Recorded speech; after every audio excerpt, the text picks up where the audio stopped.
नापिकी असेल, कर्जबाजारीपणा असेल, दुष्काळी संकट असेल, यामुळं शेतकरी आर्थिकदृष्ट्या खचून जाऊन आत्महत्येसारखं टोकाचं पाऊल उचलत आहे. गेल्या वर्षी बीड जिल्ह्यामध्ये तब्बल 256 शेतकऱ्यांनी आत्महत्या केल्याची सरकारद्वारे नोंद आहे. यावर्षी जानेवारी आणि फेब्रुवारीमध्ये म्हणजे या 50 दिवसामध्ये तब्बल 39 शेतकऱ्यांनी आत्महत्या केलेल्या आहेत.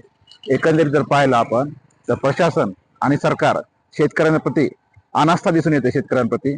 कारण की सरकार ज्या उपाययोजना करते त्या तुटपुंज्या आहेत, तुकड्या आहेत, ठोस उपाययोजना करत नाहीये. दुसरी गोष्ट म्हणजे शेतकरी आत्महत्या झाल्यानंतर त्याच्या वारसांना जे 1 लाख रुपये शासनाची मदत मिळते ती सुद्धा वेळेवर मदत मिळत नाही. 4-4, 6-6 महिने मदत रखडली जाते. त्याचे अहवाल तयार होत नाहीत. त्या बाबतीत सुद्धा जिल्हा प्रशासन निष्काळजीपणा करतंय.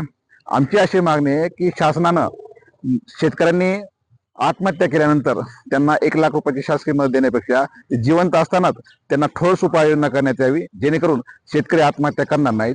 मराठवाड्यामध्ये बीड जिल्ह्यामध्ये हा शेतकरी आत्महत्येमध्ये हा गेल्या वर्षी 1 नंबर होता आणि सध्या जर पाहिलं आपण तर सध्या सुद्धा 1 नंबर होय. एकंदरीत बीड जिल्हा प्रशासनानं याकडे काळजीपूर्वक पाहायला पाहिजे आणि सरकारनं सुद्धा शेतकऱ्यांची आत्महत्या ही राष्ट्रीय आपत्ती आहे, त्याला गांभीर्याने घ्यायला पाहिजे अशी आमची मागणी आहे.